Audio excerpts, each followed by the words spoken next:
Remarkable people overcoming remarkable challenges with resilience, dedication, community, and grit. Listen as they share their stories of overcoming adversity. Open your eyes to what is genuinely possible for all of us. Authentic Adversity with host Chris Howe. Welcome back to another episode of the Authentic Adversity podcast. If you like the content, please like, comment, and of course, subscribe. Today's guest is a former neo-Nazi skinhead. He's now an activist. He's a person who used to lead with hate and ignorance, and today leads with compassion and empathy. He is, he's put out a book that I could not put down when I opened it up, and is a very, very inspiring and motivational story. This is Frank Meeink. Welcome. Hey, thank you for having me. Thanks so much for letting me join you today. Yeah, man, it's an honor. As we kind of mentioned off air there, I've been aware of your story for quite some time, and after reading your book and watching just about everything on the internet that's out there, and also listening to your podcast, I feel like I know you, and I know your story inside out. I think now, and it's just every time I hear it, there's something else that jumps out at me. There's a lot of pieces of relatability. I grew up in like the punk rock, hardcore kind of scene in the 80s and 90s, and I had a lot of skinhead friends, and I had some. Well, I was always told there's a difference between bonehead and skinhead, and it was like my sharp buddies would always tell me like we're the real skinheads. They're they're the boneheads, right? But and I mean, your story really touches a lot. Like there's a lot of pieces there that I think most of the population can relate to one or if not all of your story, but a lot of pieces of your story are very relatable, and especially to me as somebody in recovery, somebody who's had to completely change my life around in the same way you have. And I think the two things I mentioned this in the intro, that leading with compassion and empathy are the two biggest things that I've found have changed my life and my outlook on the rest of the world, and internally that's changed a lot for me. And when I hear your story and I hear you speak, that's what I hear. Well, thank you. And not to go right to pimping my book here, but like when it says autobiography of recovering skinhead, so got it right here. Yeah, you're right. And so you're right. A lot of the skinhead stuff isn't neo-Nazi stuff, but let's just take it for what people read it as, the neo-Nazi skinhead. So the autobiography of recovering skinhead. Now, when people say, so if you're recovering, can you relapse back into being a neo-Nazi? And I would tell you that no, like I would have to have a brain injury to go back to believing that because of the color of my skin, I'm better than another human being on this planet is absurd to me. But what I can relapse back into is low self-esteem, is low self-worth, is my ego. I can slip back into those things, waking up in a problem that someone said something wrong to me yesterday, and it ping pongs around in my head then in the morning when I get up. And I take it out on the woman who counts too much change at the damn grocery store today because, and I'm like, oh, well, come on, why can't you hurry up? Like, and that's that relapse I can have, right? And relapse into, and if I don't take care of those little things inside my head, then I could relapse back into drinking and drugging again, which then might give me a brain injury, and then I might go back into being a racist, which I don't think that could ever happen. I want people to know that that's far from where I am in life. So, just to start out that way, and I think that a lot of people do relate with that, that you can just relapse into, why ain't the world doing what I want the world to do? We all So, man, like where I grew up, just to give you a little of my background is, I grew up in Philly. I grew up tough. I grew up in two neighborhoods. Both of them were tough. My mom was in one. My dad was in another. My mom and we struggled. I went to, local school, and, there was drugs around our house. I knew things were different. I knew that sometimes we were on food stamps, and that was very embarrassing as a kid. You know what I mean? I'm Yeah. a 9-year-old, 8-year-old kid, and got to go to the store with the food coupon booklet. You know what I mean? We got to Yeah. rip the food stamps out and give it. You know, man, that was Yeah. because when you do that, man, and I always say this all the time. Every time I had to pull out the food stamps at the corner deli, the hottest girl in my neighborhood come walking in. And, and Right. that's not, you're not Yeah. balling, man. Um, No. Right. so my mom, I was born and raised. I was half born and raised knowing. This is what I knew was I was half Irish, half Italian, Hmm. and my Italian last name was taken away from me at one point, or it still is. But my mom took my Italian last name away from me because we lived in an all Irish neighborhood, and it was just a big Okay. deal, right? And my Yeah. dad hated that because my dad was the Italian side of the family, and so I grew up with an identity crisis. What is my real Hmm. last name? I don't know. Right. Now the name I have, Meeink, Meeink, which actually later on comes to play a huge part in my life. Hmm. So we'll get to that later. But so my mom gets remarried to a man who just so people identify and get this. She marries to a guy when I'm about 9.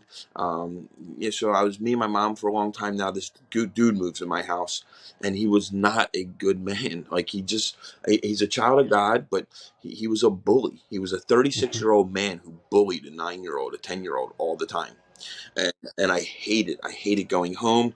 I wished every day for some. I wished every day for a car to get hit by a car. I'd rather go get hit by a car than go walk in my mom's home and be bullied from the Yeah. time I got home from school until the time I went to bed. So Yeah. What a way to live. Yeah. I hated it. And so Yeah. eventually I got kicked out of my mom's house when I was about 13, and had to go move with my dad. My dad lives up in Southwest West Philly. I went to a school that was all black, and like I always say, man, it's the same years that Will Smith got to move out of those neighborhoods because he talks about Right. West Philly, born and raised on a playground. I spent most of my days chilling out. Well, Yeah. yo, his black butt got to move out of there. My white butt moved in to that neighborhood he's talking Right. about moving out of. So I went to this all black school, not very safe, a lot of fist Hmm. fights, just hell on school. So I used to cut school all the time. I played on some of the sports teams, but and I was a punk rock skater, athletic Yeah. kid who was really good at sports, just naturally Right. good at sports, and so that saved my butt sometimes in that school because I was kind of a little bit of a star athlete. I was the shortstop on our all black baseball team. I was this all white. Yeah. I was the reverse Jackie Robinson in my school. Right. So. Um, so anyway, man, I'll tell you a funny story. Is I used to cut school all the time, and I used to run down to Center City, Philadelphia. Like that's where I could get on the trolley and go deeper into the neighborhood and go to school, or I can get on the trolley and Okay. go the other way and go to Center City. And what I used to do is I would sneak down and I would sneak in Ben Franklin's house because it's a big Okay. museum right in Center City, Philly. It's his house. It's all of his inventions, a lot of his speeches that he gave, all types of cool stuff. So what I Hmm. used to do is I would wait outside because it was during school hours. So there was people there on class trips, and I'd be by myself. And when the schools would let out the back door, I'd sneak in, right? Because I got sneak. I got sneak in and do everything. Sneak Sure. in, and I go in and I would go play with all the exhibits. I would tell you all the different little inventions that he had made, and Yeah. Yeah. you know, and like thought he was the coolest guy. Like thought this Ben Franklin guy was super cool.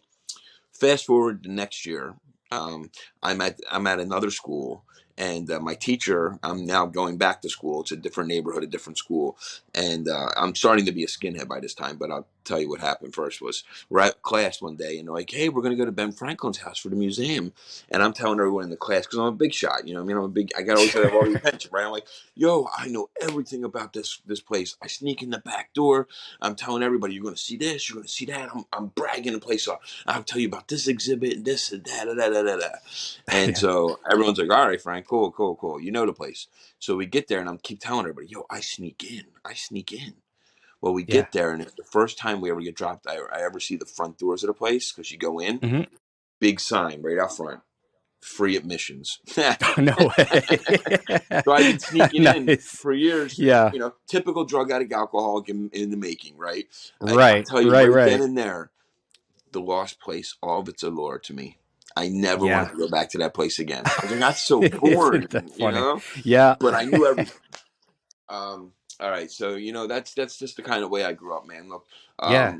my dad's neighborhood, man. I got to do whatever I want.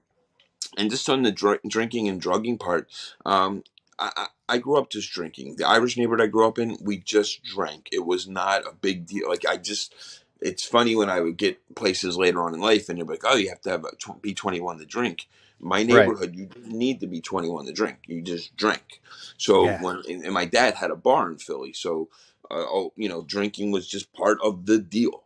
Right. I was never real big into drugs kind of growing up. My cousins were getting into it.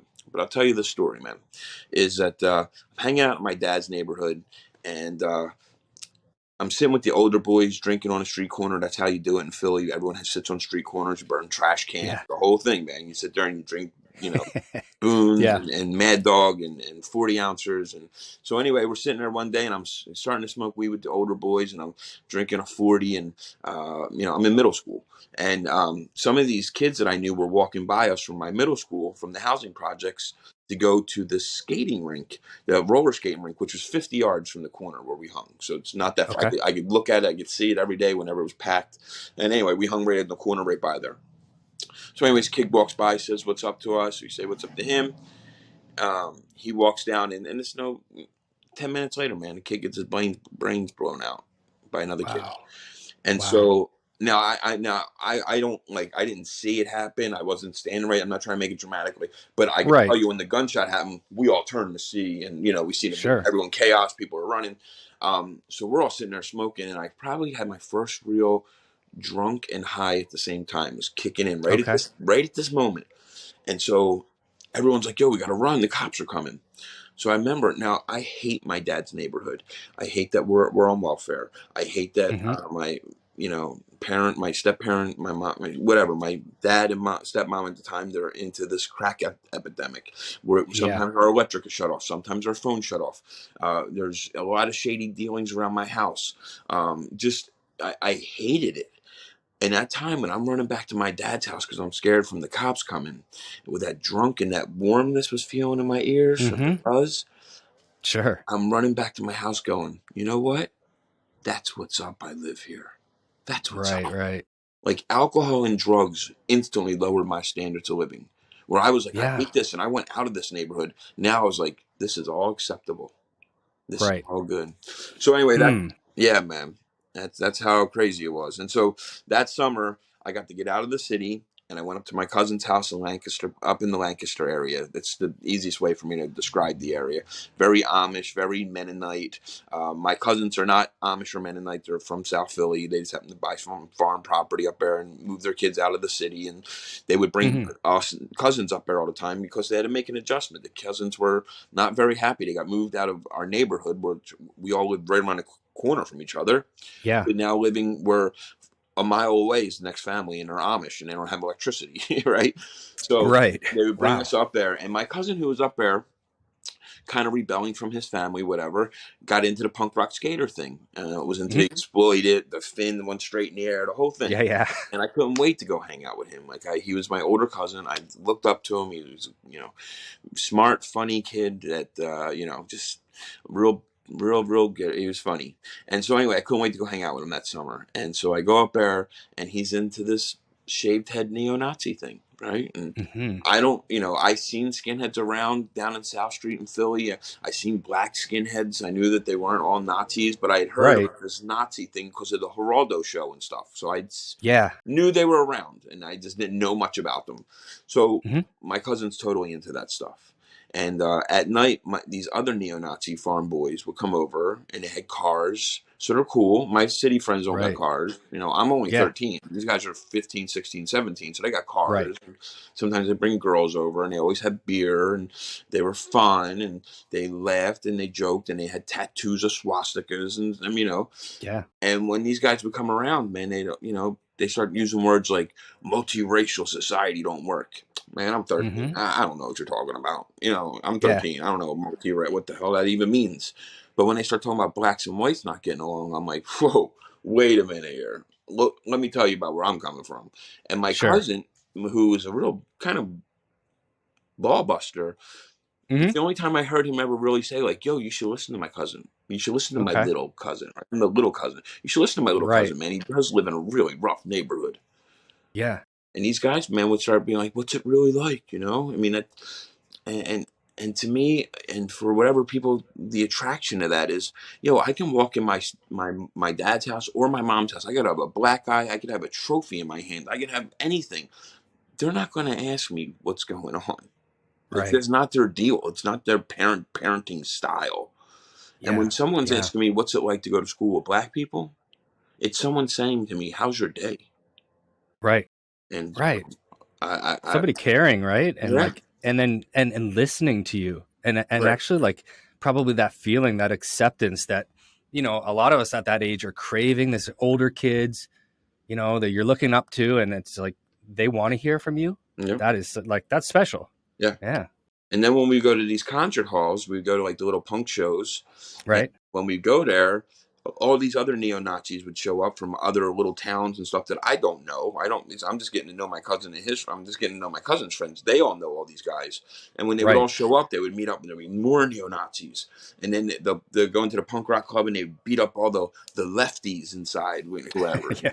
Or if you had a mullet, right? They were always looking for people with mullets. And that's a good Yeah. cause. I mean, we should all be for the cause of getting people with mullets. So, I agree with but that. I can't believe they're back. thank They weren't cool the first time. What are they doing back? yeah, yeah. So, I mean, we were looking for Joe Dirt, and so, Yeah.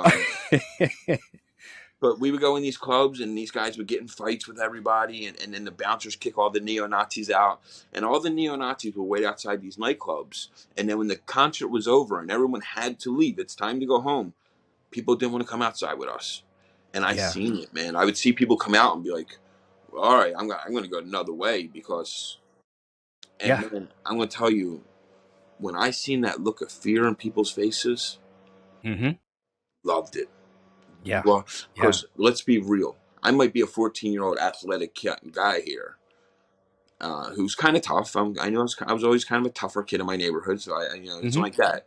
But deep down inside, man, I'm really a scared little boy. And man, Yeah. Yeah. I'm full of fear of my parents. I'm full of fear Mm-hmm. of my step parents. I'm full of fear from my school. I'm Yeah. full of fear that I might not have enough food to eat some days. Now Right. someone's going to fear me. Yeah. Bet. I loved it. I loved it. For sure. So That's, yeah. That, and also, that group too, there's something about the organization and the like the hierarchy and the presence too, that just like, it just oozes fear me, like fear us, right? Like it's such an intimidating look. And I've been on either side of that mm-hmm, and seen that look. I've been the person looking, being scared. I've been the person looking at me being scared. mm-hmm, And there's something special. It does something inside you when you see that fear. It yeah, automatically, it's just like, you crave more. yeah. You can't not crave more. Yeah. I mean, I get into this and I fully buy into this thing and shave my head and get into it all. And by 15, 16, I got a big swastika tattooed on my neck. I Yeah. was like Yeah. a freaking madman. You know what I mean? But I just had as a 15, 16-year-old, and again, I did it because I thought it was cool and I liked it, but deep down inside, I know people probably feared this. People fear that symbol of the swastika. They Yep. fear it. You know what I mean? They hate it or they fear it, or both. Mm-hmm. And so, yeah, it was, and it was like, it was easy for me to get the black-white racism thing. Again, for anyone that's listening, I'm fist fighting these kids every day. Like, I'm fist fighting with Right. black kids every day at school.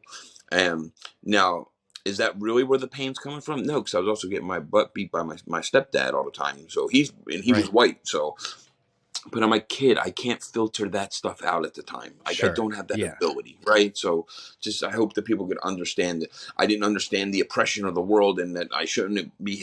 I just knew that I went to school and at any drop of a dime, I could fist fight with one or two black kids easily any day in my school, right? So that's Yeah. where I'm coming. Yeah. So Yeah. It was your current reality. Yeah. You and for a kid, you don't know different. I mean, we're not expected to know any different at that age. Yeah, and I'm Yeah. basically left to fend for myself here. um, Right. so where I'll tell you those little things was like, and again, these are people, these were good people in my life, but I would hear things around my neighborhood from my older people, my older uncles and stuff. Sometimes they would say jokes like, "Oh, you went to the store today and Johnny tried to Jew me," and I used to always hear those type of little jokes, right? And everyone would laugh. Johnny, he's always trying to Jew somebody. Yeah, blah, blah, blah, blah. Yeah. Well, I asked my uncle one time, why is that so funny? Like, what's the deal? Why does everyone laugh when you say Johnny tried to Jew you over the money? And he starts to explain to me. He goes, "Oh, well, it's kind of funny, and Jews are kind of notorious for money." And he goes, "You know what?" He stops himself and he goes, "You know what, Frank? When you're older, you'll get the joke. You trust me. It's got to be older. It's an older joke, that type of thing." And Yeah. so I'm at my first rally. I was 14, going on 14, and I'm at this place where they're reading the Bible to us about how to hate through the Bible, which is a huge part of our movement at the time. By the way, Yeah. no drugs allowed in our movement. If you did any Mm-hmm. drugs, you were banned because Right. drug addicts just, it wasn't good for the white race. And also, to be real, the people I was starting to hang with by this time are people that are starting to rob banks and do militant stuff and we drug addicts are always the first people in your crew to snitch on you. It's just the Yeah. truth. You're a liability if you're drug addict. Yeah. Yeah. You want to get out and Yeah. get high. You know what I mean? If you're getting high, you want to get out and get high. So you'll tell on everybody. So I go to this rally, and this guy starts to talk about the Jews, and he starts talking about how the Jews secretly, this what they call the ZOG, the Zionist Occupational Government, which is Yeah. kind of the new groups that call it the, have other names for it. But back then we called it the Zionist Occupational Government. It was that the Jews run the world, the New World Order. Okay, Right. that they are secretly taking money from the Federal Reserve, giving it to Israel, so Israel can start the next world war. Mm. And while they're telling me this, I remember my uncle's joke popping in my head, going, "Oh, the money." And then I was like, you know what? Right. I was like, man, I get the joke. Like, I got the joke. I must be older now. I must be Right. an adult. I got this thing. So, this thing allowed for me to feel that I was unlocking the world, and that Mm. I'm now the adult, because I must be an adult now, because I'm learning what the adults know, and the adults have left me to fend for myself. So I want to know. Sure. So it was starting to unlock little things like that inside my head for me. Now, man, from there, man, I just go on and I just become this ultra violent, very radicalized, and I'm living in safe houses here and there. I'm getting shipped around the country. Mm-hmm. Um, and I want people to hear this and understand this, that this was who I was. Is that if I was sitting, I was living in safe houses in Indianapolis, where men from all over the country who were wanted by their police department or local or federal agents, we all hide out at these different little houses all over the country. And I'm Mm-hmm. hiding out with these older guys. And man, all they did is sit around and talk about race war, and we're going to do this, we're going to do that, gathering guns, tons of guns all the time. Yeah. Yeah. If someone would have said, "Hey, Frank," now again, this is before the Oklahoma City bombing, but if someone would have said, "Hey, Frank, we need someone to drive this U-Haul truck with a bomb in it to this building," I would have said in a heartbeat, yes. You're that committed. No, absolutely. Yeah. Without second guessing it, I would have done Yeah. that in a heartbeat, right? So I just want you, that's how, so I wound up moving over to Springfield, Illinois, and with a whole bunch of turmoil goes on, but I wound up having my own cable access television show to recruit Mm-hmm. other now I'm a teenager, I'm 16 going on 17. Crazy. And I'm recruiting people on this cable access show in Springfield, Illinois, and I'm getting up to all these numbers, and recruiting a lot of young other 14, 15, 16-year-old kids out of high schools and stuff, and I'm recruiting them. Now I have tattoos all over me, but I'm still that age. I'm still 16, 17, well, there was a lefty skinhead, a sharp skinhead, traditional skinhead, not a bonehead, who kind of was hanging around. And really what they are is they're Antifa. They're the anti-fascist movement of the time. That's exactly who they are. Right. So I knew that there was this one guy who kind of hung out with some of my friends before I got there. He never kind of turned to be a white supremacist or neo-Nazi. Kind of stuck to his guns and was like, "Oh, I'm anti-fascist. I'm more in the ska, I'm reggae, and da da da da." And I didn't like that, so I kept trying to build. I'm an alcoholic, drug addict with really some issues to where when I have a resentment against somebody, I got to go build Yeah. alliances. That's the way I am. Yeah. I got to get everybody on Yeah. my side to hate that one person. So I'm going to all my friends and I'm like, no, you just can't like him. In Philly, we just had a war in Philly and New York and New Jersey. We had a war with these guys. I mean, brutal 2 summers of just knockdown, drag out, war fighting, everything, stabbing, shooting. I was like, and we won. Like, to me, at the time, we in Pennsylvania, we definitely won. But Right. I was like, I go on. So eventually, I got one of the other guys to agree to kidnap this guy with me, and we kidnapped him and beat him and held him for ransom, and didn't go very well, and we wound up letting him go. And of course, he went to the police because we had severely tortured him, and not severe. Severe. I mean, it was Well, horrible. yeah. We Yeah, split I his bet. face open, split his head open, put his teeth through his lip. I mean, a whole bunch of stuff. I mean, just beating on him, and to me, it's all part of the game, right? I'm not trying to justify it, or it wasn't like we went out and it was you want to be part of that group, and we're part of this group. This is what could happen to you, like that type of thing. Sure. That's what goes on in Yeah. my. I'm 17. I'm so broken. I'm so broken. Hmm. Um, don't care about another human soul on this planet. I mean, barely care about myself, right? Yeah. And I hide it all under this guise of I'm standing up for the white race. I'm standing up Right. for the white race. Come on. Um, so it's all my ego. It's all ego, ego, ego, and I wound up getting arrested. I get put in jail. They wound up charging me as an adult. I go Mm. to the Sangamon County Jail where I'm there for a while as an adult, and they keep me in the hole for a long time. And I tell this story just so people get that my change isn't like I don't have the wherewithal. It was God. God is definitely deep in my life and deep in my Hmm. heart. But I was reading in one of the religious books at the time that they were allowing us to have in the hole. Now I'm in segregation, not because I'm a tough guy. They just didn't know what to do with me because I was so young. Like they didn't know if they want to keep Okay. me in general pop. I was 17, so they were like, Yeah. I was right on that cusp of should I be juvenile? Should I not be juvenile? So they keep me safe, or just to keep me not causing any trouble because I had a big Right. swastika on my neck and I'm a neo-Nazi. Of course. Yeah. They kept me in the same cell block where they kept all the mentally ill people, all the people threatening to kill themselves, where you're just in the hole. And Yeah. so I was read the book, and one of the parts in this book, it talks about fasting. It says if you fast, God will reveal himself to you, right? So I'm like, bet, man. Now I'm insane, and I'm praying for God to kill all the guards and pop down my door and knock down the wall. That's seriously what I'm not joking.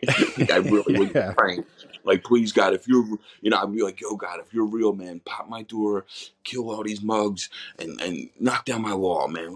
Let's go, man. If you're real, you'll do that for me. So I'm saying. So I start, it says if you fast and you don't brag or boast that you're fasting for God. So you can't like not eat and go around everyone and be like, yo, God's my boy. I'm not eating. Right. You just can't, it's not the point, right? The point is to do it between you and him.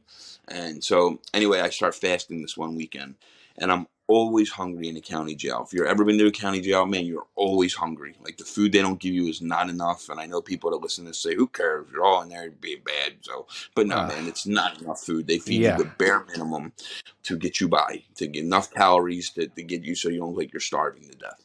So Right. anyway, I make this decision to stop eating. I'm praying to God, yo, God, please, I'm going to do this for 3 days. It's Friday, Saturday, Sunday. On Monday, I want you to, kill the guards, pop my door, and let me go home. Like, figure it out. And so I do this for 3 days. I don't eat. When I'm not eating, these people would, the guards and the inmates who feed us would bring the food, and they open up my little metal slot and they slide the food through, and I slide the food back out because I knew if it was in Hmm. my cell, I was going to eat it. So I was like, Right. I don't even want it in here. So I would just slide it back out. I'm like, I don't want it. And they say, are you refusing to eat, Mr. Meeink? And I say, yeah, I'm refusing to eat. And they say, why? Yeah, I can't tell you. Can't tell you. And so 3 days ago, and they started asking me, are you trying to kill yourself? Blah, blah, blah. Well, the warden comes in on Sunday, pulls me out of my cell. Now, the warden's just the lieutenant of the police that run the county jail. So he's not like some big Yeah. dressed up warden. He's the lieutenant of the whole prison. So he comes to Okay. me in the room. He pulls me out of my cell on Sunday after I didn't eat my third and final meal of the day. And Right. he pulls me out of my cell and says, why are you not eating? again, I can't tell him, but I was really at the point where I was about to be like, look, man, you better go home and kiss your wife and kids goodbye because some stuff's going down tomorrow, man. You might not be coming home again, right? Yeah. That's what I want to say to Yeah. him. So, but I just said, yo, I'm not eating. And he says, well, are you trying to hurt yourself? Now, my case is always on the news. I'm the neo-Nazi, the TV show, Right. kidnapping people. It's always on the news. My preliminary hearing was on the news. Everything was always on the news. So they don't want people to think they're mistreating me. So he's letting me know, like, you're not trying to harm yourself. You're not on a hunger strike. And I'm like, no. And he says to me out of the blue, he just goes, how about this, Mr. Meeink? If you eat tomorrow, I'll come and get you, and I'll bring you to general population, or I'll bring you to these other cell blocks that they had, which you're allowed out of your cell, and you're allowed to mingle with other inmates, So he's Sure. like, if you eat tomorrow, I'll come get you. Now, in my head, I was thinking, sucker, I already planned on eating tomorrow, but I'm going to act like it's for you. So I was like, for you, Warden? Sure, I'll eat tomorrow. You'll do that for Yeah. me? No doubt. Funny thing is, man, I ate the next morning. He came and got me. I ate my breakfast, happily ate my breakfast. Yeah. And he came and got me. And as I was getting all my stuff out of that cell block, now again, I just want people to understand, solitary confinement is not for human beings. In that 4 months, man, I had started talking to myself. Mm-hmm. I started losing my mind a little bit. There's other men in there that were in there for months who scream and they defecate on the floor all the time. It's not for human beings. Right. And I'm walking out of that cell block, man, and there was this overwhelming sense and feeling and a voice that for the first time wasn't my own voice in my head. And I said, I'm not going to give you what you want. I'll give you what you need, but I'm not going to give you what you want. Right. Your prayer was answered, but it didn't look the way you expected it. Right. Sometimes the answer is no or maybe. You know what I mean? Yeah. Yeah. So anyhow, I go into that cell block. I wind up meeting this black kid named G, a couple of black dudes, a black dude named Abel who ran Bible studies in that group. Who he was like, I don't care, you're a neo-Nazi. We just need more people with Bible studies. And I was Right. like, all right, sure. So we'll go to Bible studies once in a while with these dudes. Now, again, we would go there because you would pray about your case, right? You go there and everyone kind of say, well, my case is they got drugs on me. And I'd be like, yeah, they got this kidnapping case on me. And everyone in the circle would be like, oh, let's pray for Frankie. Let's pray, that his witnesses don't show up tomorrow. Like that type of stuff, right? Yeah. So, anyway, man, I get in there for a little bit. I learned how to play spades with a couple of these dudes. They taught me how to play spades and dominoes, the typical things. And I wound up getting a 3-year sentence in prison. I'm going to have to go upstate. Mm-hmm. Take the deal. I knew I was not going to beat the kidnapping case. I knew it. I mean, they had videotapes, all types of stuff. So I was done. They offered me a 3-year deal. I jumped on it, man. And, get sent upstate prison. And one of the prisons they sent me to, because they shipped me around for a second, was with John Wayne Gacy. I don't know if you know that, the serial killer that killed, dressed up like a clown and killed all those people. I'm in the same prison with him. Oh, shit. And I'm 17 years old. I'm the same age as all his victims. Right. And now I'm not scared. Now, I just want people to understand this too. When you think I'm a young, good-looking, 17-year-old, athletic kid going up in the prison, should I have been scared? From the day I knew I was going there, there have been people writing me that were Aryans, Aryan Nation, Aryan Brotherhood, Aryan this, we had whole biker gangs, the Rider, a whole bunch of different gangs. They all said, like, you get up here, we got you, you're safe. And I knew that from the get-go. So for some people, they have that fear, oh my God, am I going to get raped? Am I going to get... I promise you, for whatever reason, guy, I never felt that harm or scared. Like, I knew I just had to survive this, what was going on, because there was sometimes a war break off, sometimes a little this will break, but I never, and for whatever reason, and I think maybe it been because I was letting God in my life a little bit at the time, that I think God's like, you ain't got to fear nothing, I got you, but you got to, you got some stuff you got to work on, but I don't know this yet. All right. Right. So I grew up in that state prison, man. That boy G winds up, I don't want to call him boy because it's not good to call him boy, but he was young. He was a younger male. Came up and I knew him. He comes up to the same state penitentiary I'm at. I'm cool with him. I'm cool with a couple other black dudes. The Muslim dudes love me because I can speak all the literature of being against the Jews. I'm cool with the Muslims. Like they, so I just had not an easy time. It was hard because I had a daughter on the way. I had a girlfriend on the outside, and that stuff's really, really hard when you're in prison. Have a girlfriend on the outside. But anyway, man, I'm get done doing my prison time, and I'm cool with everybody. I'm cool with my Aryans. It's not like American History X. Like, I don't leave the gang in prison. I didn't feel I was going to leave being a neo-Nazi. I just knew I was making some connections while I was in there. That I was just kind of cool with guys. I had a couple good scams running with some of the black inmates and the chow lines and stuff. Just doing it. This episode of the Authentic Adversity podcast is brought to you and sponsored by Another Road Drug and Alcohol Treatment Center. Another Road offers a client-centered recovery program tailored to every individual's circumstances. Their focus is to create a supportive, healing environment rather than a rigid, rule-based institution. Their dedicated commitment upholds the individual values respecting each person's desire for recovery. Another Road understands that every individual requires a unique and focused approach to their recovery. Certain modalities of treatment are introduced along with the tools necessary for each client. Located in a rural setting, their addiction treatment center for all genders provides the perfect setting for a transformative recovery experience and sense of belonging. The private residential treatment facility offers an unparalleled program with counselors that have in-depth knowledge based on varying years of experience in addiction. Another Road utilizes unique, individual-focused plans for recovery that address the complexities of drug addiction, alcoholism, and prescription medication misuse. They have a 65% success rate when clients follow their program. I know many people who have completed this program, and they have absolutely rave reviews. To learn more, visit anotherroad.ca.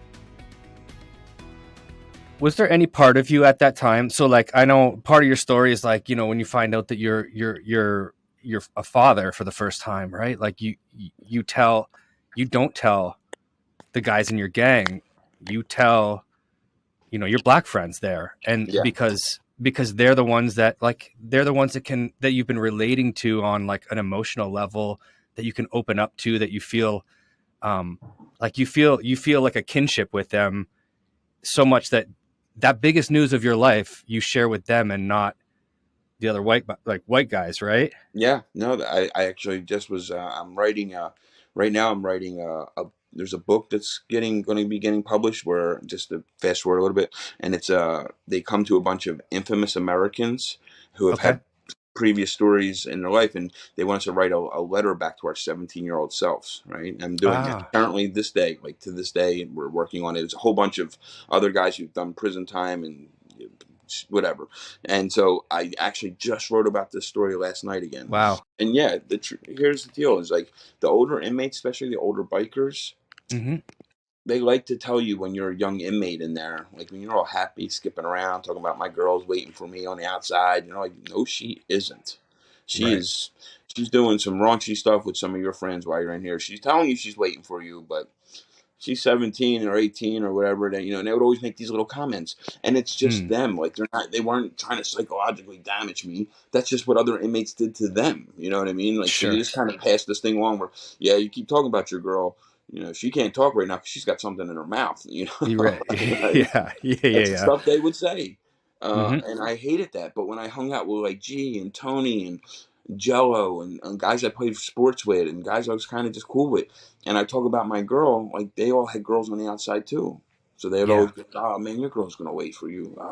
You're one dope ass white dude, man. Your girl's cool. Like your girl's gonna wait for you, you know? And so, yeah, man, when I had my daughter, I got a free phone call from prison. I got to go into the counselor's office and call my girlfriend at the time, and she had my daughter, and I got to talk to her not on a collect call line, just on a real line because it was from the counselor's office. Right. And I remember walking in my cell block, and I felt proud even though I was a 17-year-old dad, or 18 at the time. By the time she had her, I was 18. But I wanted to like scream to the world like, yo, I'm a dad. But I knew that if I would have went up to my older Aryans, and God love them, that's just who they were. They're old, gnarly bikers. If I would have been like, yo, I had my kid, within 2 minutes, the conversation would have been like, oh, now your girl's going to lose that baby weight. It's on now. You know, just what they would have said. It's just what they would have said. And I just didn't want to hear it. I just didn't want to hear it. So I seen Jello and G. No, it was Tony and G, because they were the first two I seen. And they were walking over, and I seen G. I was like, yo, can I tell you guys? Because they knew I was going to have a kid anyway, because I probably told everybody. So they knew. I was like, yo, I have my kid. And they were just like, yo, that's what's up, man. That's what's Yeah. up. How's the mom doing? Does the baby look like you? Ask me questions that a normal human being would have asked somebody. And for whatever reason, it was a moment where I was like, wow. I remember thinking, like, I'd rather talk to these dudes from Chicago about my Hmm. kid than my own white Aryans because they're Southern Illinois bikers. It's Right. just the truth. I'm a city Yeah. kid myself, whatever. So there was those type of moments. So yeah, that kind of happened. But again, I still wasn't like, oh, I'm getting out of this neo-Nazi stuff because this dude asked about my daughter. I was just like, But hey, I'm just surviving in prison. Like these dudes are cool and they yeah, get, again, it's just when I there's get got to out be there. like a seed being planted though, that you say, you know what, like I'm actually now I actually know people. I know these people who I'm supposed to hate, and I know them on an Mhm. intimate level now. And I've Right. actually, I'm not looking at I'm not looking at the color of their skin. I'm looking at the person inside, Yep. and I'm relating to that, and I'm realizing like, this is a person that I want to, that I can share with, that I can relate to, that can relate to me. And Mm-hmm. like there must those little seeds are being planted there, right? Like where you're probably not, maybe not identifying it as that at the time, but like Right. that's what, you know what I mean? Like there's these things are being like sort of like handed down to you to say like, hang on a second, look at, you're not so different, Mm-hmm. you And know? I totally lived, and I lived like this for most of my life in survival mode. Like I'm Mm, just trying to survive. yeah, yeah, I'm yeah. just trying to survive another freaking day on this in this rock, and Right. especially back there behind what we call behind the wall.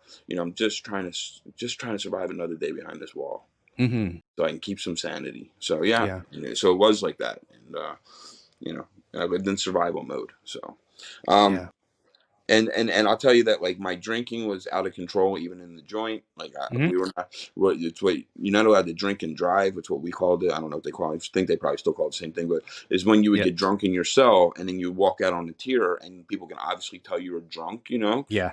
And dude, I got it like 4 times. Oh shit. I got Yeah. 4 drunk, not from the guards, only from my own gang, from the Right. from the bikers and the Aryans who like I was making the stuff with. Um, they would pull me to the side and be like, you're on sanctions now. You're going to be violated. Yep. And violation was like I had limited access to certain things. Or I would have it wasn't like I'd have to get beat down. I probably would have kept on going. They probably would have given me a beat down, Sure. but my behavior was just atrocious even in there. Mm-hmm. Like I was getting in Yeah. trouble with my own gang for my drinking in there. So Yeah. wonder if I had a problem.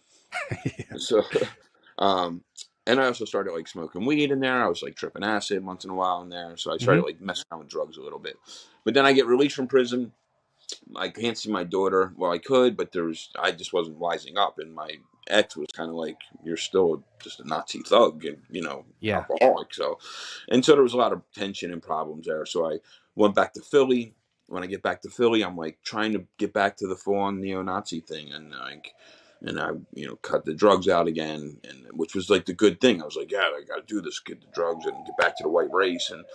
And man, I just tell you, man, just for whatever reason, man, God just wasn't letting things seep into my head the way they used to. When people Yeah. would say the old racist jargon, and I would be like, man, that sounds so stupid. Or they would say, all black people are this way, and I'd be like, not all. That's kind Right. of ridiculous. So now Yeah. I remember I'm just hanging out, and I hear all these young bucks saying all this stuff that I used to say and think was so cool, and they're Yeah. just regurgitating things I said 6 years earlier, and I Mm-hmm. was like, did I sound that stupid? Mm-hmm. Yeah. Um, Yeah. So on the black, Asian, and the Latino issue, especially coming from prison, I was kind of like, man, we're all kind of screwed in a way, Yep. especially them. Because, I mean, like G and those guys, dude, they were did less than, I did an aggravated kidnapping, got a 3-year bit. Some of these guys, like, stabbed a crackhead in the leg and got 16 years, Yeah. you know? Yeah. And there was one difference. Right. One difference. So Yeah. so I That's. just kind of seeing little things like that. So I was kind of there was this point where I was like, you know what, on the black, white, Asian issue, man, and Latino, like we're all equal. I really, I was like, I kind of got that. I could Yeah. deal with that. But I'm still because I want to be a neo-Nazi still. This is where I get all my clout. This is where I get all my pull. This is where Mm-hmm. everyone knows me. My ego. So I'm like, I'm just going to still hate the Jews. Like I'll just keep that'll be my deal. I'll just keep preaching about that, and whenever the other stuff comes up, I'll just whatever. Right. So now I'm trying to find work, and you have a big swastika on your neck, and you have tattoos on your head. Yo, these ain't good people skills. No. I'm on parole for aggravated kidnapping. I have a felony on my record already at 19 years old. So a buddy of mine said he can get me a job working at an antique show in Cherry Hill, New Jersey. And I said I'd take the job. He said, it's just for the weekend. It's a 3-day work gig. We need people. You want the job? I said, yeah, I'll take it. And then he tells me, he goes, yo, but the dude's a Jew. Like, talks Jewish, acts Jewish. He was like, he's a Jew. You'll see. And what I mean by that, so anyone doesn't get offended, is like he would say things like "oy vey" or "oy oy vey." What do you do to my parents? Yeah. I just was this Upper East Coast Jewish guy. And I told him, I said, "All right, man, I'll take the job. Though. I don't care." And I said, "Does he know about me?" And he said, "Yeah." I told him all about you. And he said he doesn't give a rat's ass what you believe. Just don't break his furniture. Okay. So I showed up, worked my butt off for this guy. Kind of didn't talk too much to him about stuff. Just kind of was like, whatever. He did seem like a cool guy, kind of nice guy, you know. And I made like $600 in tips that weekend, and without him paying me the money. Anyway, he comes in and he gives me the money he owes me. And typical drug addict, alcoholic, I have all these resentments in my head, thinking he's not going to pay me that money. You know, I'm like, he's going to try and Jew me. Right. And he comes up and he pays me the $300, and then he said, "Here's an extra $100. You're a real good worker." So I made like $1,000. But what's funny is I remember all I could think about in my head was, "You son of a gun! I had such a good argument waiting for you. I was waiting to scream at you." You know what I mean? Like I had set up a lot of landmines for him to step on, and he didn't step on any of them. He just did the right thing.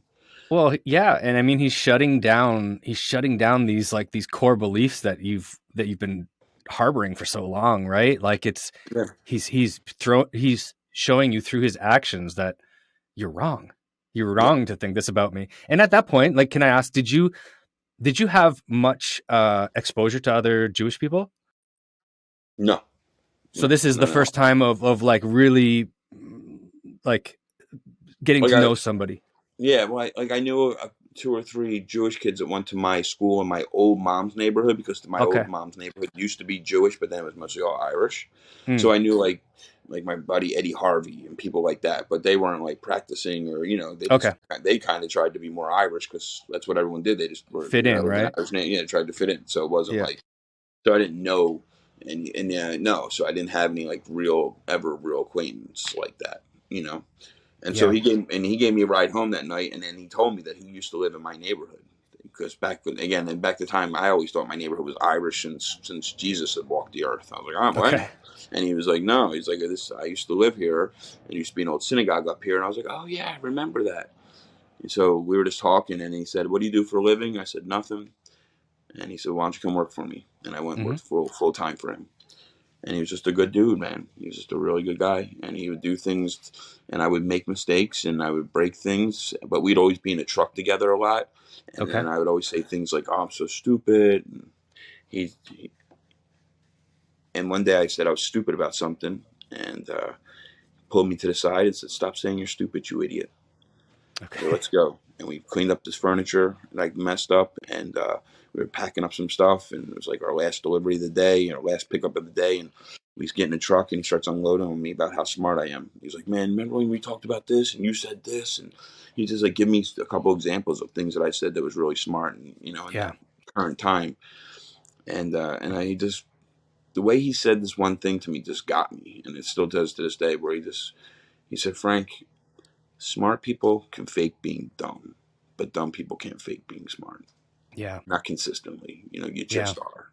And so got out of the truck that day, and then that was the day I quit. I was like, I'm done. Like, I can't do this no more. I can't be part of this shit. Like, and I'll tell you that it's the thing that a lot of people, that even people that are listening to your show, man, that still have some of those racist beliefs where like, well, I don't hate all black people, but this one's cool and that one's cool, and the guy I work with's cool, and the guy I go to church with's cool. They're okay, but the rest, I hate them. The ones that I don't know. Yeah. And I got so sick of saying that. Yeah. I felt, and I know that I'm a smart person, but I felt dumb knowing that like I lived my life by going, I hate all of them, oh, except for, Hector and Mark and all the other Latino guys. Like I hate them all except for the ones I know. Like I just, it just, Yeah. it sounds dumb.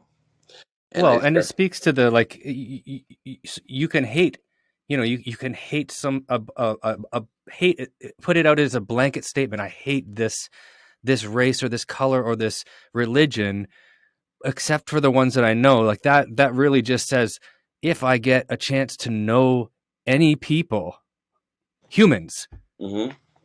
I got to give the rest of them a chance, because if I thought I hated all of this denomination or this section of, or this color, this creed, whatever, and I got to know 3 or 4 of them and they were cool, I liked them, and I say except for them, well, what's to say the rest of them aren't just as cool? And it's like it's such an odd thing to hate. Is just such especially if we don't, we don't know people personally, and we're just throwing that out there. It's we don't hate, we're scared. Yeah, I'm scared. That's what it is. Yeah. Still that little boy in that parking lot with all the Yeah. big bad neo-Nazis. Yeah. So now, so now I get out of that and I start working actively against it. The Oklahoma City bombing happens, which again, I told you I was one of those people that was been like, let's do it. So Mm-hmm. I kind of went to the FBI and was like, yo, I was one of those people, and started working with some programs and some groups. And I started Harmony Through Hockey with the Yeah. Philadelphia Flyers, where I told the Flyers, the head office of the Flyers, one day, I got to have lunch with them one day and just said, look, when I was in prison, I played basketball and football with a bunch of black dudes from Southside Chicago and East St. Louis. And we all kind of became cool with each other because I was kind of good. And we just were cool with each other. I was like, I'd love to do it with hockey. They agreed. They helped me start that program, which later on turned into the Ed Snyder Foundation, which is one of the Yeah. biggest urban hockey programs in the world. So Amazing. I helped start that. Now, Yeah. that's ego of me, but I did. I helped start that, and it turned into that. Mm-hmm. But I couldn't stay sober, man. Like I Yeah. couldn't stay sober. Like I wasn't dealing with that underlining issue. Like Mm-hmm. I could put all this bravado and great stuff up, and it is. I mean, God was allowing me to do some good work, but I couldn't stop drinking. Mm-hmm. And I tell you, my drinking career goes like this, and because I want people to relate to this. If you have a drinking problem like I do, is where 20 times you go out drinking, 19 of them wind up being horrendous. You Yeah. waking up having to apologize to people. You did asinine stuff. You stole stuff. You tried to sleep with your friend's girl. Yep. Whatever. Right? 19 of them are like that. But one of the 20, you sat at the bar. Your hockey team won the game on the TV. You got a great time with a girl. You didn't spend all the money. For Yep. whatever reason, you went home at a reasonable time, and it was like a beer commercial. Yeah. I only remember the beer commercial Yep. because Isn't that so true? because I only Yeah. think about myself. Yeah. It's only because I only think about myself. I don't think about all the pain and the times I had to apologize and the family functions I didn't make too and the broken promises. I forget all that Yeah. because I remember I had a good time one time Yep. because I only think about Frank. And it's very, again, it's the alcoholic brain that I have. I have a very severe alcoholic brain. And it does Mm-hmm. that to me. So Yeah. can't stop drinking. And then I got out of the neo-Nazis in 1994, and bam, here comes the Oxycontin epidemic. And Right. my mom is like the Oxycontin queen of South Philly at the time. So I don't Mm-hmm. want to do oxys. I'm living back in my neighborhood, and I'm taking Vicodin and perks. I did the whole little thing, man. I was just taking a couple of Vikes at a party at night, a couple of perks with my beers. Next, Yep. I'm taking perks in the morning. Next, I'm taking 20 perks for lunch, and I'm drinking hot tea to have it break them down in my system and doing all the junky stuff, right? Yep. And that's not cutting it anymore. So then I finally go to my mom. I'm like, all right, mom, I'm taking, it's 15 to 20 Vikes here at a time. I might as well just eat one of these oxys because that's exactly what they're up to. And so I start taking oxys, and now I'm taking them 180, and then I'm, splitting that up, and then I'm taking 288 milligram oxys. Now I'm taking 380 milligram oxys in a day. Yep. And that's getting expensive. So Fuck yeah. what's up next? Oh, that's right. I live right in Philly, which is like the heroin capital of the world at the time. Yeah. It's Mm-hmm. North Philly, Kensington, streets of Kensington. I could just jump on the train, man, and not have to spend $90 to get these 80 oxys a day and just get a couple bags of dope. Just sniff them. I'm just going to sniff them, though. That's all. I'm just going to sniff. I So said the I'm same sniffing. thing. Yeah. So Yeah. I'm sniffing 8 bags a day. And now everyone says, man, you got some nice veins, boy. You might Mm. want to try that. So, all right, let me try that. So, and I tell people this because it's what happened. One of the Mm-hmm. first times I'm ever going to go shoot up, I'm in this on a train trestle in Kensington. Anyone that's been to Kensington knows the train trestle. So I'm up on this train trestle, and I can't shoot myself up because I don't know how to do it yet. So I got this homeless guy who I think just pissed on his hands, but I'm going to let him do a medical procedure to me. Yeah. And as he's about to shoot me up, I look over and there's a dude who's about to shoot up in his Johnson, right in his package, because there's a vein Yep. down there, and he's looking Yep. for it. And I'm looking over at him, and I'm looking at this homeless guy about to shoot me up. And what do I think? Because I'm a typical drug addict, alcoholic. At least I'm not that bad, Yeah. Yep. right? Yep. And that's the other thing with Compare. my Yeah. drink. I would go to my dad's bar, man, with, to this day, for whatever reason, by the great, I don't know why, I've never smoked crack cocaine. I've done everything in the world. Now, I've gotten crack cocaine and broken it down with vinegar and shot it up before, but I didn't Right. shoot because I mean, I didn't smoke it because I don't smoke. Smoke it. Yeah. I have standards. I got Yeah. standards here. But I would sit at my dad's bar all night and look down at the crackheads every night. And I go, well, at least I ain't them fucking guys. At least I ain't them Right. guys drinking my beer. We're judging them. At least I ain't them guys. Guess who I'm in the car with at 2:15 in the morning? Yep. Them guys. Them guys. Or I am Yep. them guys sometimes. That's Yep. my drinking career. Yep. So couldn't get sober, man. And wound up marrying a woman. We moved to Iowa. I went to try and get away from Philly. Thought that do the geographical location change would try and change Mm. it, but wherever I go, there I am. And so I was in Iowa, where you really couldn't get heroin, but they sure do love their meth, you know. Okay. And Yeah. went in Rome, went in Rome. Right. So started messing around with that. And guy, I can only tell you, man, 15 to 17 rehabs in my life, man. From the Yeah. most expensive rehabs to the most down and out gritty people just hiding out in these certain rehabs just so they don't go to county jail, right? I mean, Yeah. it's that Yeah. bad. And all these things do, and I'm not knocking them. I think people need to go, you go. I don't ever tell anyone how to do the recovery. Mm-hmm. But all they're trying to do is point you to a free program. No matter how much money Yeah. you spend, or where Yeah. it matter, doesn't matter. They're trying to get you to go out and go get a new life in recovery by joining some 12-step program, you know? Yep. And so For the sure. 12-step program, I tell people this a lot because it's historical, it's beautiful, it's divine. Okay, we had prohibition for 10 about 10 years here in this country, Mm-hmm. and then that was the 18th amendment, where we weren't allowed to drink anymore. And then the government seen, and by the early 30s, they're like, wait a minute, the 20s were wild because Right. drinking was black market. It was nuts. We had the gangsters and all that stuff that came out of that. And so we had 3 things that happened. The government seen, we can make money off this booze and not just be Mm-hmm. losing money, because we're putting all these people are still becoming alcoholics, and they're putting them in hospitals and insane asylums at the time, and they're giving Yeah. us lobotomies and scraping our brains, and they don't know how to stop us from drinking. They have no clue what to do with us. They're Right. building these insane asylums just to put drunks, because and they couldn't do real research or couldn't do anything because it was criminal, right? Yep. Why are you going to help a criminal? So if we do that for a couple of years, so the government says, we can make money off this. Plus, people want to drink. That's the second reason. And the third Right. reason why people need to really look at the third reason why we stopped prohibition: police brutality. They were going in Mm. the speakeasies and beating the shit out of us all the time, and Yeah. finding any drunk and filling up the drunk tanks and beating the shit out of us. So Yeah. they're like, we got to stop this, man. So Yeah. only 2 years to 3, in between 2 to 3 years later, after prohibition is lifted, Alcoholics Anonymous has found it. Mm-hmm. Yeah. And only because God's like, I want you to stop doing this to my children. Right. Plus, I have a solution, right? The 12 steps is the 12 steps closer to God, right? For sure. Yeah. Be a servant to God, go help his other suffering children. Mm-hmm. We have now spread this program around the world. Yeah. This 12, and Time Life magazine says that AA, or the 12-step program, but AA start with, is one of the greatest spiritual movements of the 20th century. Because 100%. it takes people like us who are Yeah. insane, and takes our ego, deflates our ego, and then says, now go help me, go help Yep. my other children who are Sure. suffering. Yeah. It's And now we amazing. do it all around the world in 88 languages. I mean, Yeah. so it's American, it's historical, and so we're at the precipice of doing that again. We really Yeah. are. There's something coming, because Alcoholics Anonymous just became 80 or 93 years old or something, Yeah. 92 years old this like last week. 92, I think. Yeah.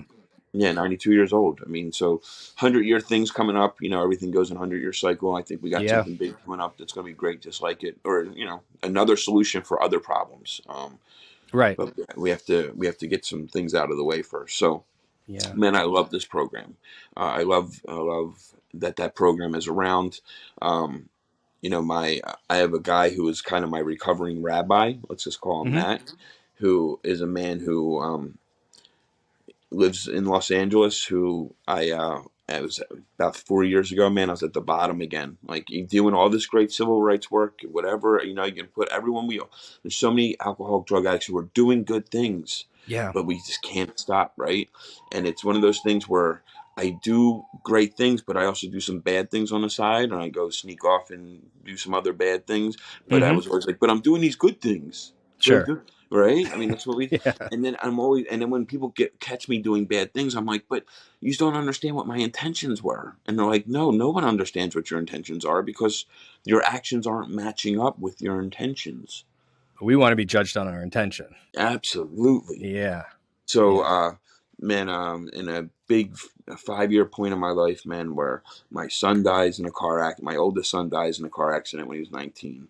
My mom dies of a fentanyl overdose in a crack house in Philly. My best man at my wedding kills himself. His brother, who was like my brother, kills himself.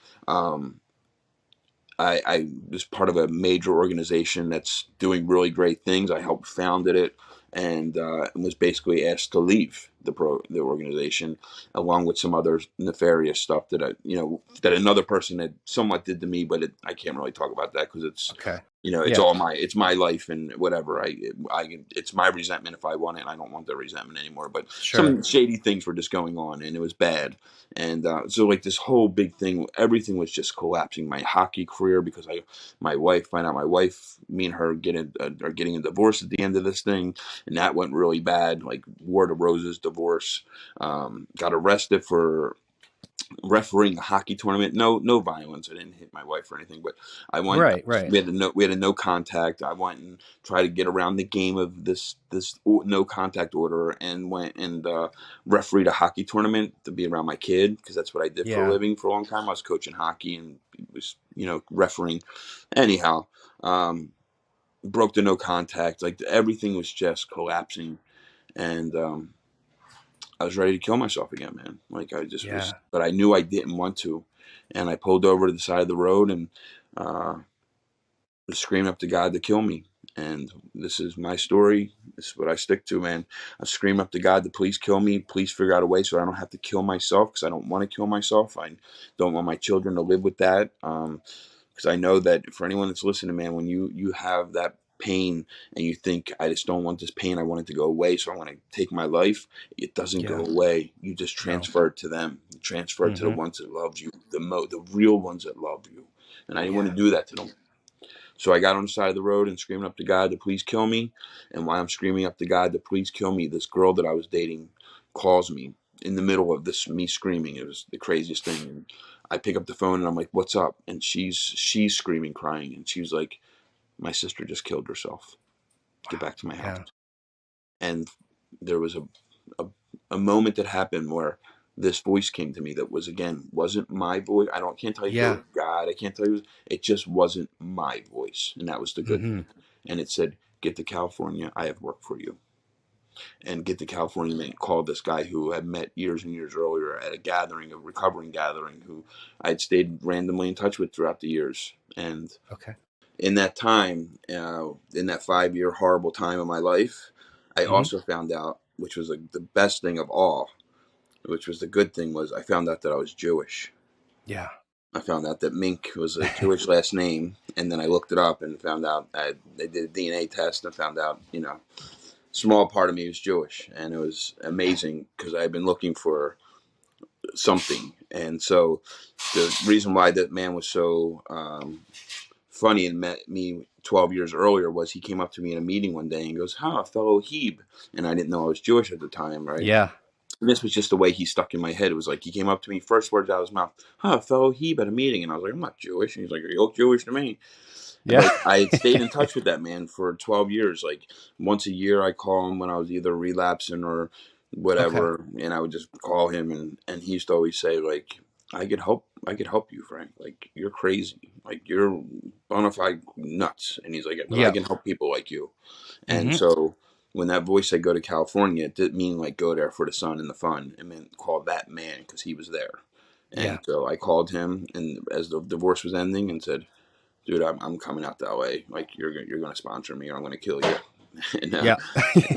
and and he was like, "Yeah, come on out." And to this day, man, for one, I practice Judaism now in my life. I'm a Mm-hmm. practicing Jew, and he's not even practicing Jewish person. I mean, he's 100% Jewish, but he's higher. He is a man of God in this program. Yeah. And I'll tell you, man, it just the best way I can describe is working with, because I call that man every morning. I work with him. I do 10 steps. I as his job was, he told me, my job is to take you and hold you hand and walk you 12 steps closer to God, so that Yeah. you reach your other hand back and walk another man 12 steps closer to God. And Right. what happened was I felt this thing come up like a zipper when a Coke comes together. You see the teeth all, it just all started coming together, man. And I Yeah. got 3.5 years doing this, working this program, this divinely inspired program, and I got a new design for living on how to deal with this brain. Yeah. So Yeah. This episode is sponsored by Carousel Tattoo and Barbershop. Custom tattoos and traditional barbering exceptionally tailored for each individual.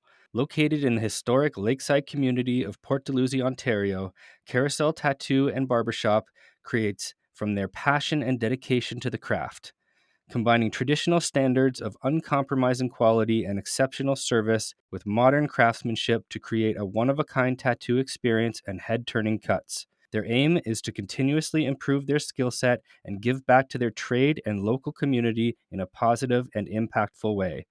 Visit Carousel Tattoo and Barbershop in Port Dalhousie, Ontario.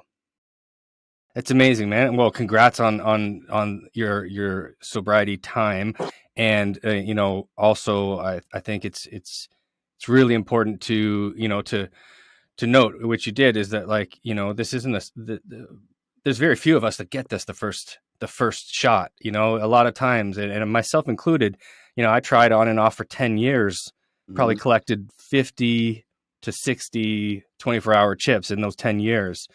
And when the time was right, I feel like all those seeds that had been planted along the way, like, for whatever reason, I was running into the rooms, whether it was like, get the heat off me, get, my girl to take me back, or get, keep my job, whatever it was.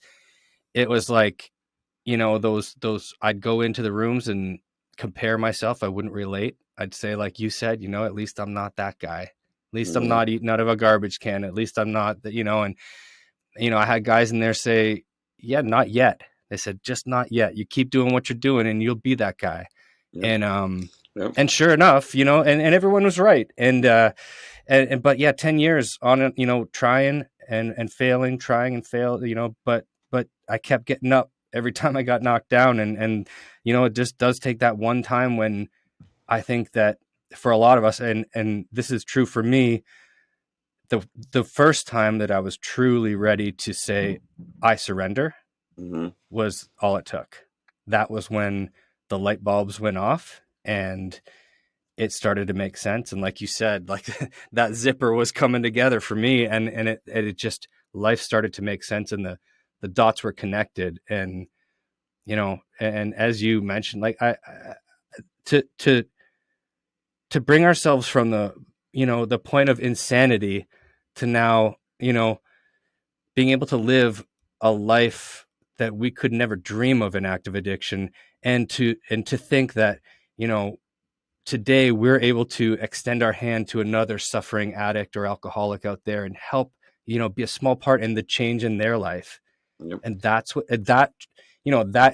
drives us. If you told me 15 years ago that, you know, you're gonna care so much about everybody else on this planet that suffers from the same thing you do, and you're going to do your part in helping them, whenever the opportunity comes up, I would have laughed at you. I would have laughed at you and said, never me.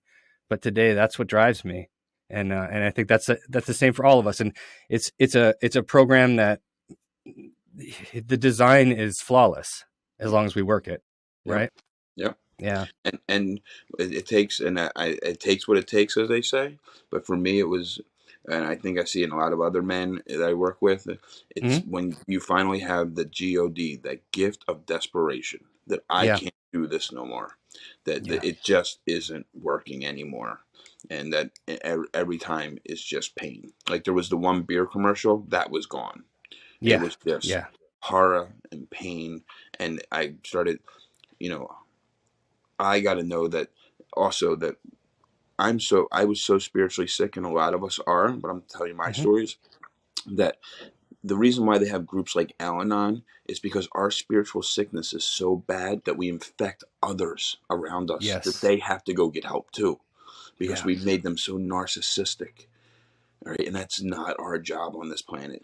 I know that my children now, I've learned from having conversations where they would say to each other back when I was relapsing, is they would be like, oh, make sure you're good today so daddy doesn't use. That's bad. Yeah. Yeah. So you're telling a child, yo, don't be a child. Don't mess up. Because if you mess up, daddy might go use. Right. And a lot of our children feel that. And we're not here to put them through that. No, no.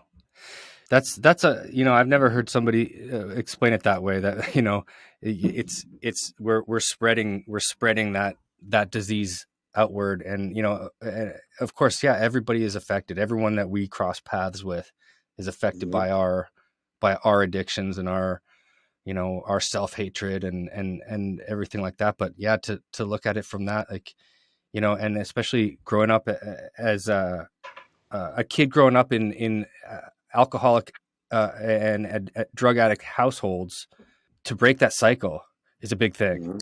To not, because we, who wants to raise their kid the way, if we've had childhoods that we're not, that don't sit well with us, and we've seen where those childhoods have taken us in life, something went wrong. And my job as a parent today is to not repeat the mistakes, and to have awareness, and, model the behavior that I wish that I had in my parents. Yeah. And that I needed. I'm learning about what I needed as a child and what I didn't get. And now I have the opportunity with, I have a stepson that gets to, he gets to have two sober parents, and parents that are aware of how not to raise a child. And we're leading with empathy and with compassion and with, love and care, rather than, self-righteousness and self-centeredness, selfishness, and fear. So it's a truly a blessing. And then when all this started to come together, on top of everyone can have their own thing, and I love that. But with my religious practices, I have to be the light of God in any situation, and also make sure that I am here to make the world a better place. And one of the things when I was a neo-Nazi was a lot of our guys were told to go become cops. Right now, I know not all cops are neo-Nazis. I want everyone to understand this. This is not a cop-hating segment here, but I could tell you that the reason why people that had the thoughts and the process that I did wanted to become cops is because they knew how much damage they could do. Right. And so there's even a neo-Nazi music band called the Arresting Officers. I mean, that's the name. And one of those guys was a cop. And now you think about it, how is it fair that people with these beliefs pull black people over and get to rip them out of their cars and search them because they didn't use a blinker? Yeah. Right. It's so ridiculous. Yeah. And so when I finally was getting this sobriety now and working this program and being really honest with another human being, my recovering rabbi, my sponsor. When I Mm-hmm. started to be really honest and work a real program with him, God started putting things in my life to be like, here you go. And so I Yeah. got to testify in front of the United States Congress about this stuff, and was like, look, we need some change, and it's not going around and screaming that all cops are this way. It's that we just need some real concrete police reform. Right. We need to stop, because I just want people to understand these numbers. And what has been shown to me is that we have, and I'm just going to deal with the women first, is that we have 34% of the world's women's prison population in a country that's just really barely 4% of the world's population. But we have Right. 34% of the world's women's prison population. And now everyone says, well, they all did bad things, they should be in there. We're not talking about the upstate prison. We're talking about the county jail system. Right. The county Right. jail system has doubled the numbers of people up in upstate prisons, or at least over a quarter more, or in county jails, which haven't been convicted, are waiting to either be bailed out, Right. and can be put in there for a whole string of things. And a lot of that starts at traffic stops. Yeah. So I got to be really hone my activism towards knowing that again, I'm not even screaming defund. I know a lot of my other activist friends that I deal with who are real civic minded activists are not screaming defund the police. I mean, there's ways we're saying we can reallocate some funds, but right now Sure. we're not saying, because I want you to go fund the homicide divisions, fund them rape divisions, fund them special unit divisions, fund the double their funding. Yeah. Stop pulling us out of cars, stop abusing us, stop always asking for ID all the time. Like, this is not what America is about. Right. And to stop looking for just the little crime on us, just to get us for your career and for your promotion and for your point system, or for they say there's not quotas, but there are still quotas in this country. For And sure. Yeah. because, let's be real, and this goes towards some other stuff, but we started a war in Iraq over a lie. It's not a myth. It's not something. It's not Republican, Democrat. We started a war in a country over a lie. We killed 1 million people, and the military men and women that went over there for 4 or 6 years, whatever, were trained to be occupying force people, and then they come Right. home and become cops, and they only do 4 months of training. The occupying force training is still more prevalent in them. It's the war coming home. 100%. Yeah. And Yeah. so we need to just start working on putting some real concrete police reform in what that they are doing towards the American people, because the numbers don't lie anymore. Our mass Yeah. incarceration is insane. And Yeah. again, it's in the privatization of our prison system, and the privatization of the county jail prison system is all something that we need to look at before we get to 3 million people in prison, man. Like, we need to look Right. at it. And it starts with policing. I'm Yeah. big in recovery. I don't smoke weed, but we need to fully legalize marijuana. The reason why that we can't fully legalize marijuana, this is my point of view. I know people in recovery say we shouldn't, but it doesn't matter.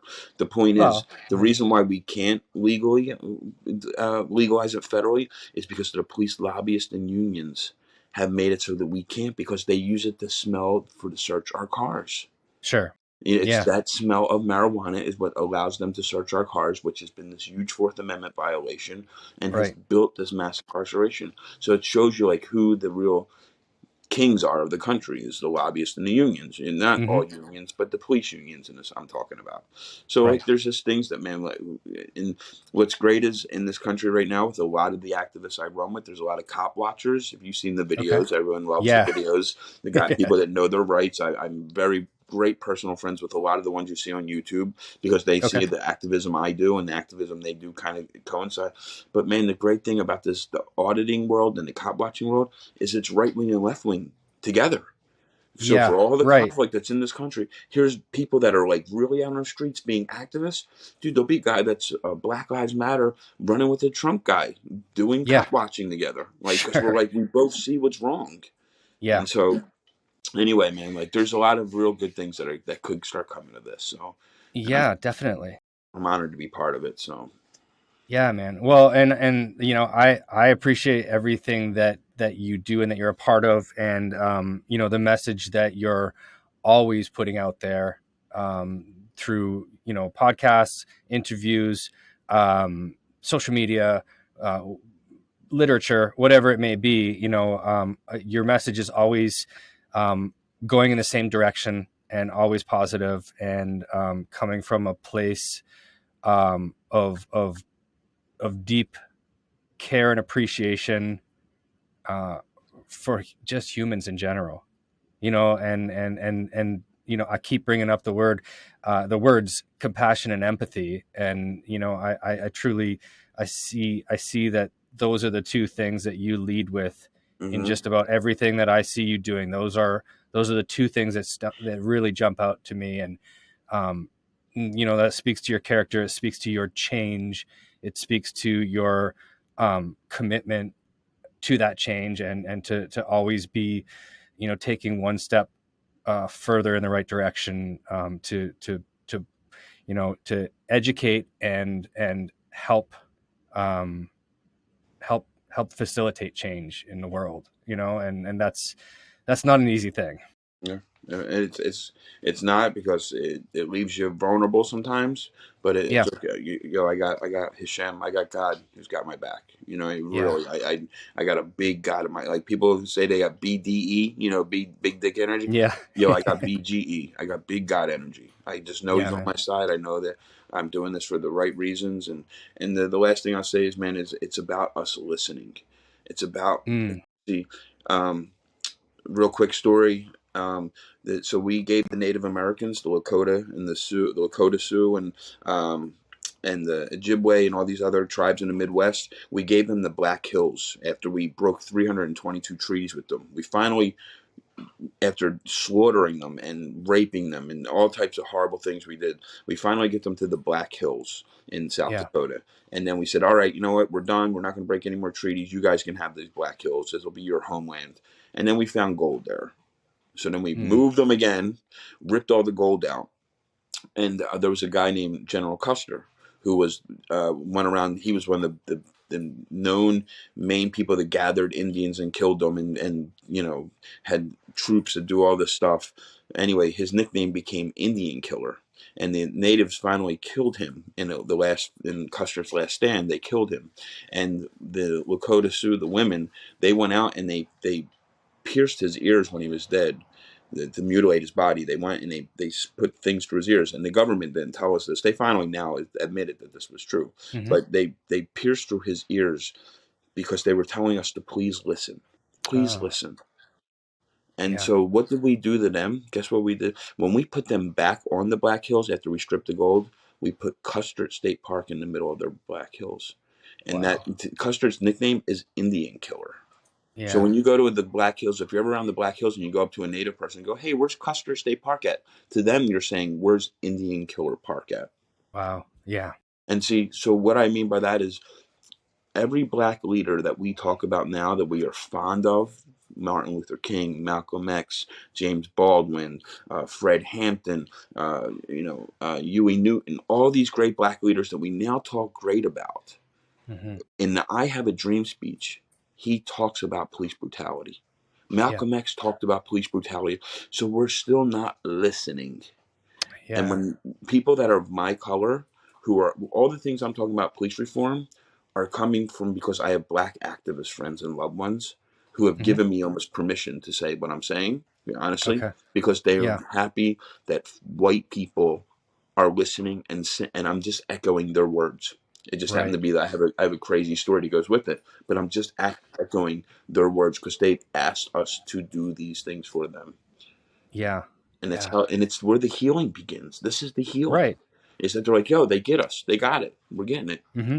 you know. Yeah. So, Yeah. and Definitely. a lot of the last thing is a lot of the things, like there was a in Loveland, Colorado, where a white officer broke an elderly white woman's shoulder and he got in trouble and all.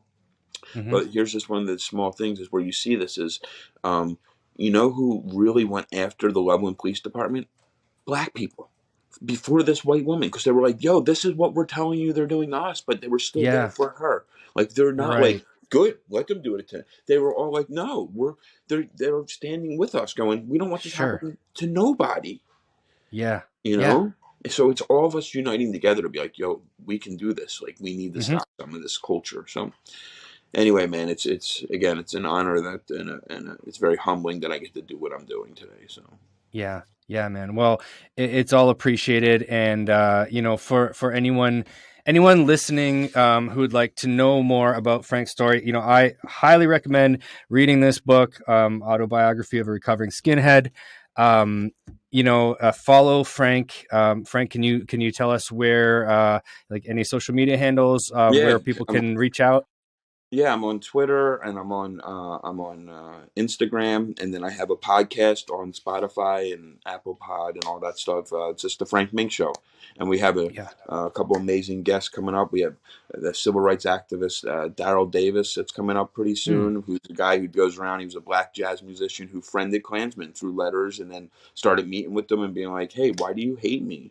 And they become, Really? yeah. So his name's Daryl Davis. So on my show, we're trying to bring more and more activists on just to keep spreading the word of their activism, because that's what the First Amendment is all about. Activism. It's not just about freedom of Yeah. speech. It's about freedom to assemble, freedom to petition your government, freedom of religion to or for religion, whatever, I do this because of my religion. So Right. you have that freedom in this country. And the last is freedom of press. So it's all about activism. Because if we Yeah. can do activism, then we don't become, if we're an activist, we don't become terrorists. That's right. Yeah. So, Yeah, man, I really appreciate it. I'm so grateful that we got a chance to get this done finally, and I will look forward to always following along with your social media, and especially with your podcast. I can't wait to hear these guests coming up, and I just want to say thank you, and enjoy the rest of your day, and I appreciate you, and we'll stay in touch. hey, thank you for all the work you do. Thank you, man. I appreciate it.